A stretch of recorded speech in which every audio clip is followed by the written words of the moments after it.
guys, welcome back to my channel and hello, hi. If you're new here and it's not a welcome back for you, my name is Jyotsna and I make a lot of bookish videos on this channel and I read a lot of books in order to keep my disintegrating brain intact. Okay, basically.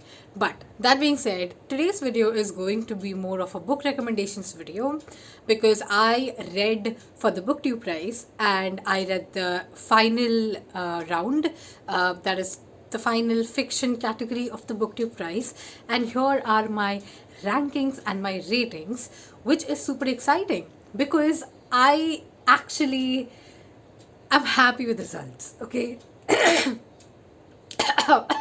Okay, mild interruption, but we are back. Basically, I'm very happy with the results. I am so glad that the number one winner is sort of like what I wanted to see as number one as well. But I'm not going to give you any spoiler alert for this video.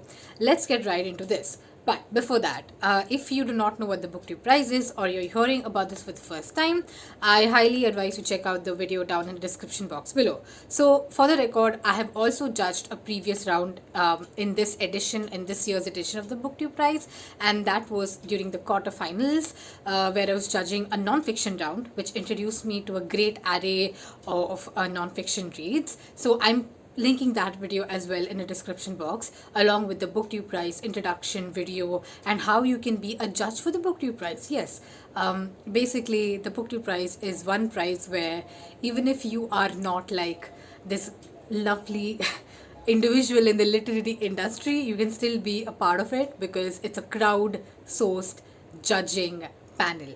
Make sense? Yeah, that's how a noob like me actually got to become a judge. But that being said, let's get to the heart of this video. Okay, so where do I start? Okay, so spectacles are on. The book journal is out. Cue to my video where I talk about the apps and the tools I use to track my reading. And this really helps because I read 6 books and I had to actually brainstorm and decide which one would be my least favorite book and which one would be my most favorite book. Okay, so the way the judges have to do it is that there are 6 books in each category. You have to read all the 6 books and rank them 1 to 6, 1 being the most liked or the one that you want to see in the next round, and 6 being the least liked. So the way we are going to start this video is of course with number 6, with my least liked book out of the fiction section in the finals. So the least liked book for me in the fiction section is, drumroll please, The Death of Vivek OG by Akwaeke Emezi. I hope I'm pronouncing their name correctly. But basically, why is this 6th? Like, to be honest, this book, okay, so let me tell you how much did I rate the book. I rated this book 3.5 stars. And to explain why this is number 6, I may have to go into a bit of spoilers, but I'm not going to do that. But I'm going to be telling you in a very point blank fashion why this book is actually not worth it. Okay, so what is the book about? The Death of Vivek OG is basically about Vivek OG, and the book starts off with his death because it talks about Vivek OG and his life and how did he actually die. The thing that put me off, because this reads like a mystery, right? Like, this is a mystery contemporary read which talks about being confused about who you are, what is your gender and things like that, and it's a great representation of the LGBTQ community. However, the thing that put me off totally was the end. Like, the end just like, the book kind of built up a lot of suspense like till 80%, and then at 80-90% when the climax came in, when they actually tell you what caused the death of Vivek OG, it just fell flat on its face. And that's why this ended up being 3.5.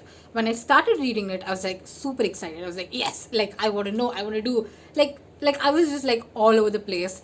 But yeah, the point being that it's not as good as a book I thought it would be. And honestly, I did not think that I would dislike it so much, but then I just felt like it didn't do it for me and it just fell flat on its face.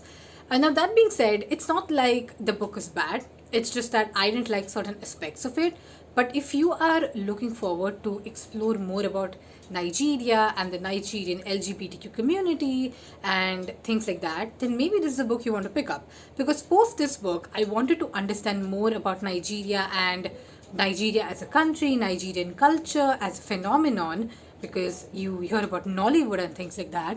And that's why I picked up Purple Hibiscus by Chimamanda Ngozi Adichie, which of course is a problematic author. We all know that. But I already had the book and I wanted to learn more about Nigerian culture simply because I read The Death of Vivek OG. So yeah, like read it at your own risk. Maybe you'll end up liking it, maybe you'll end up hating it. But I've never seen people, like so many people, be in the middle, being like, okay, like that was okay or that was fine. Like there are many people like that. But anyway, that being said, let's get on to my number 5. So my number 5 in this list has to be Shuggie Bain. Okay, I was planning to put this at 6, but unfortunately The Death of Vivek OG turned out to be not such a nice read. Hence, I ended up putting Shuggie Bain at 5. Everyone knows my history with Shuggie Bain and this whole entire book. Everyone must have already seen my Booker 2020 reaction video by now, where I kind of, in a subtle manner, just get disappointed regarding or just get like angered by the winner of the 2020 Booker Prize. But see, the point is, Shuggie Bain is a good book, I get it, but then it was just too long. Like, I felt like the book actually kind of started at the 21st chapter. Okay, like till then whatever was there was just like such a long build up, and it's only when you read like 22 or 25, like those chapters, because there are about 32 chapters in it, that things actually kind of like speed up, which kind of was problematic to me. Plus I'm very bitter that it won the Booker Prize 2020. But that being said, I actually rated it. So I read it like in 2020 itself and had rated the book 4 stars. So yeah, like since I had rated the book 4 stars, I kind of like, so we are on a streak, right? Because number 6 is 3.5 stars, Shuggie Bain is 4 stars, and also I didn't like Shuggie Bain much, so I was 100% sure that I'm not going to give Shuggie Bain any of my top slots anyway. So yeah, that my I'm, call me biased, but I don't like the book, and it's okay. You can like the book, but I did it. But yeah, that's that.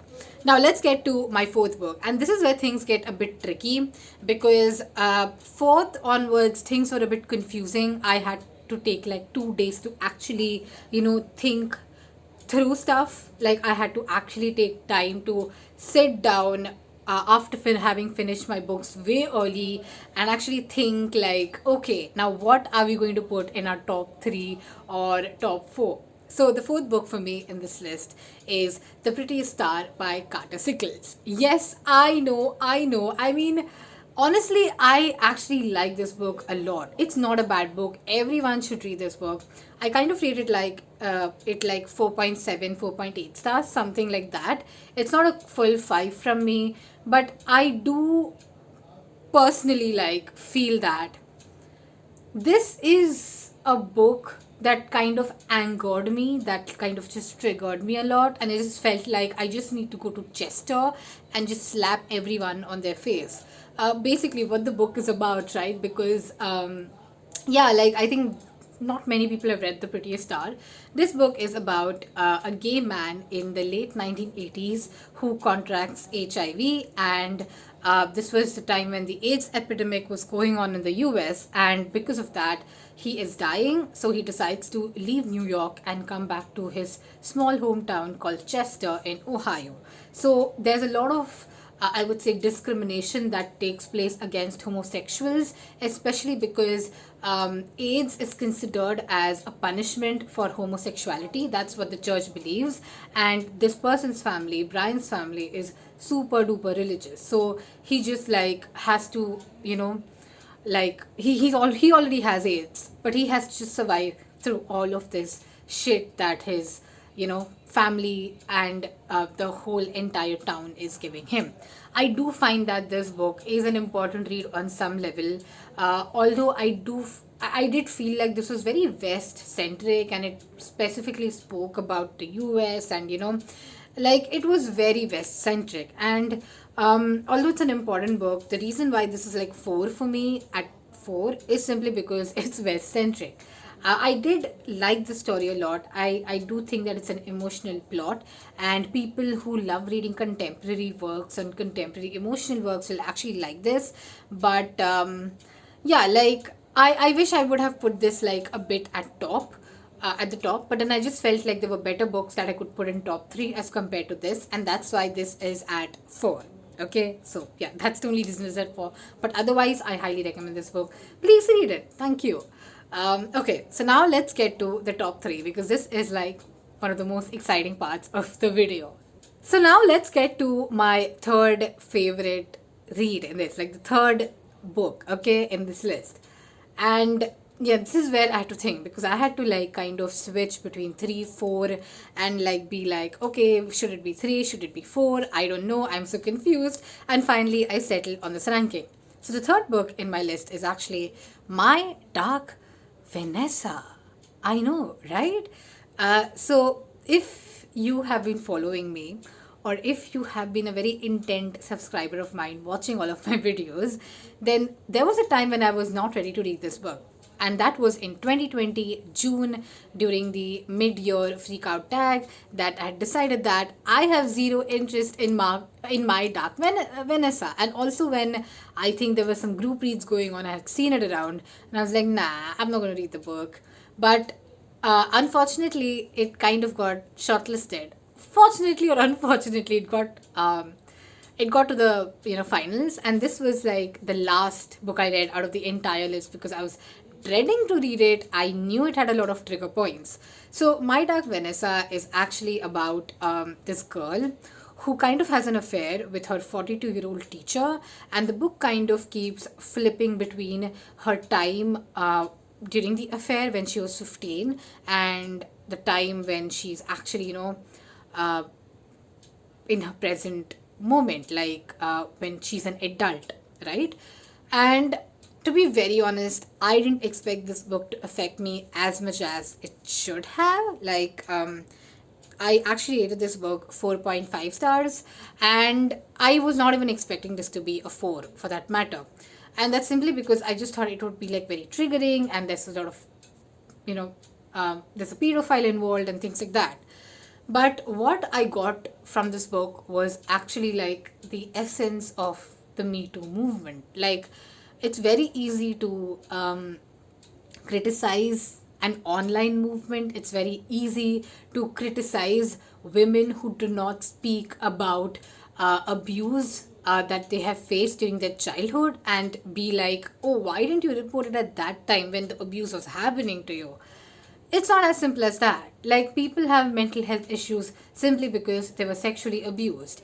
And this book kind of threw a lot of light on that particular aspect. Now, I do find the book kind of could have changed a lot of things at a lot of places. But overall, it is an important read which talks about how sexual abuse affects women. Sexual abuse, when women are sexually abused as teenagers, as children, how does it affect you later on in life? This book comes with tons of triggering points. Like, it's just that this girl was groomed to be, I don't have words for it. Like, this girl was just groomed to be, yeah, even talking about it like just makes me super uncomfortable.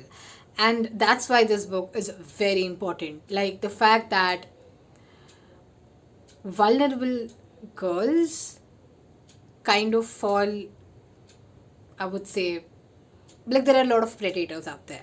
Okay, so the book kind of deals with her mental state and her mental situation, and how she deals with abuse, and how she deals with her time during this whole affair.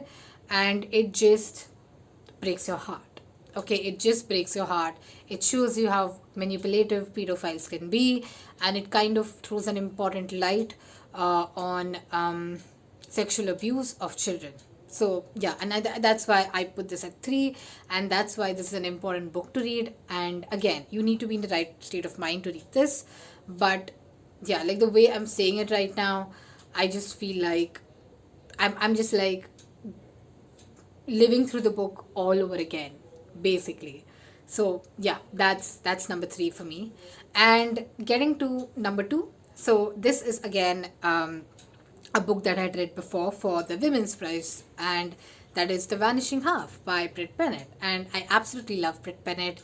And this book is basically about twins who kind of are, I would say, they kind of pass off as white many a times, and it's their story. Like it's their story, and it talks about racism in the modern world.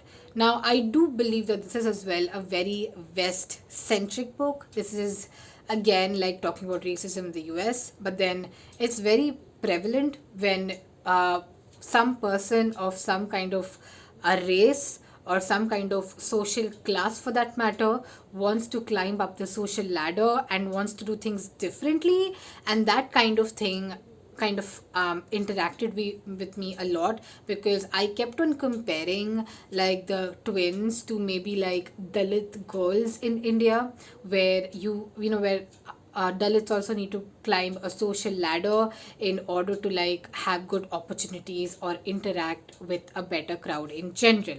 So my basic point being this, that the book talks a lot about privilege. It talks about being of a certain race, and how race, caste, your social status can affect your destiny, your fate, and your life a lot.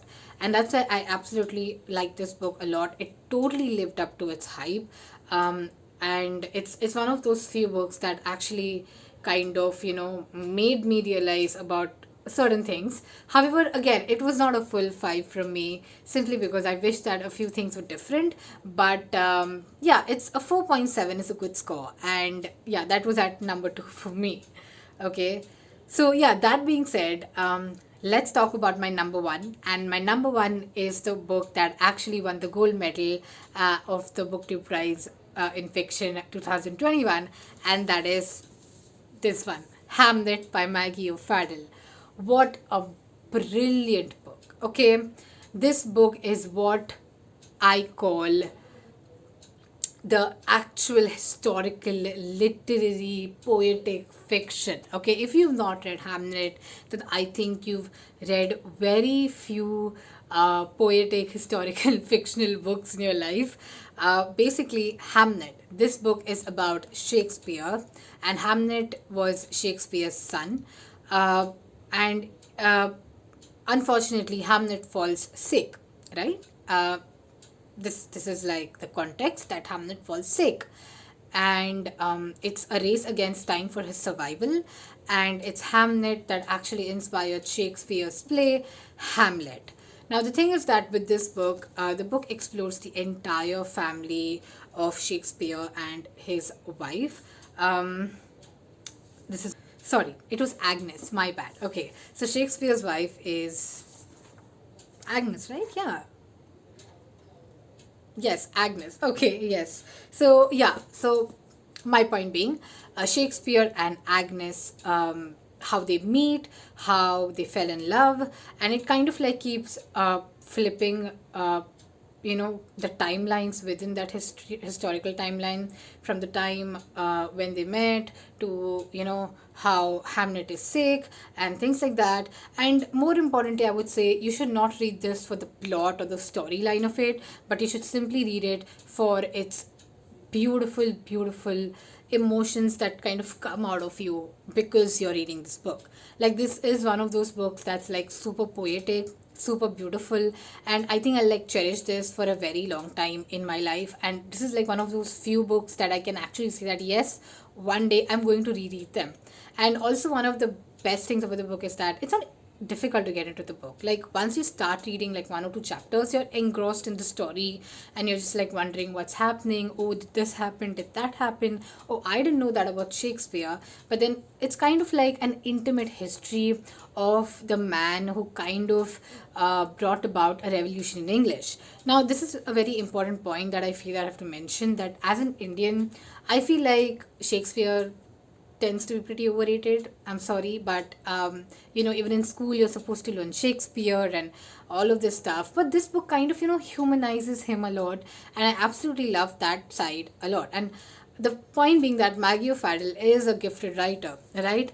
And it's because of this exact book that I had predicted that Piranesi would win. Okay, because this book won the award in 2020 and the Women's Prize in 2020, and I had kept like Piranesi as my top two. Like I had already like predicted that Piranesi should win, because if you like Piranesi, then you like this book, okay? And if you like this book, then you like Piranesi.